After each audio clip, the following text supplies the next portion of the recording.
I'd give anything to feel rage.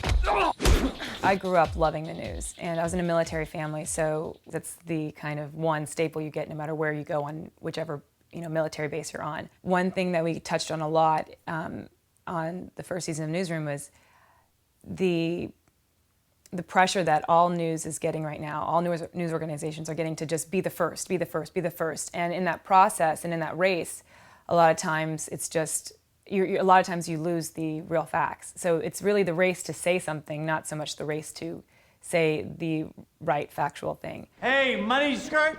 The day will come when we have an HR rep who cares what goes on this floor. And on that day, sir, I will dance upon your grave. Reciting stock quotes and wearing a skirt? When the show first came out last season, a lot of people were wondering about Sloane and who she was based on. I know she was never based on anybody, and I didn't base her on anybody. But as I started getting asked that more and more, I started thinking well, the question it really isn't who is it based on? It's more for me, I guess, who inspired me as a journalist and why did I want to go into journalism? And the one person who always comes to mind is Diane Sawyer. There are similarities that I never realized that I was bringing to Sloane.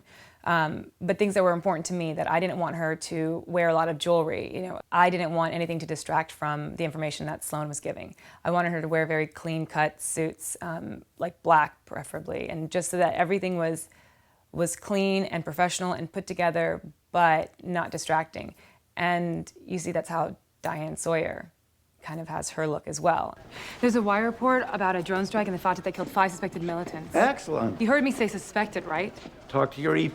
The biggest thing with that I've seen with Sloane this year is that she is getting more involved in news stories. And what I love about Sloane so much, what we got to see in season 1, was she's got this great drive for getting out, wanting to tell stories that really matter. So she really pushes to do more stories on the administration's anti-terrorism policies and about drones.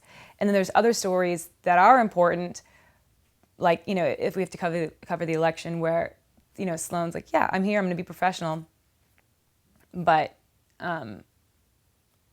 it's not life or death, because it's happening right now. And that's what we get to see this season, is what she, when she really gets more comfortable with things and when she isn't as comfortable with certain topics.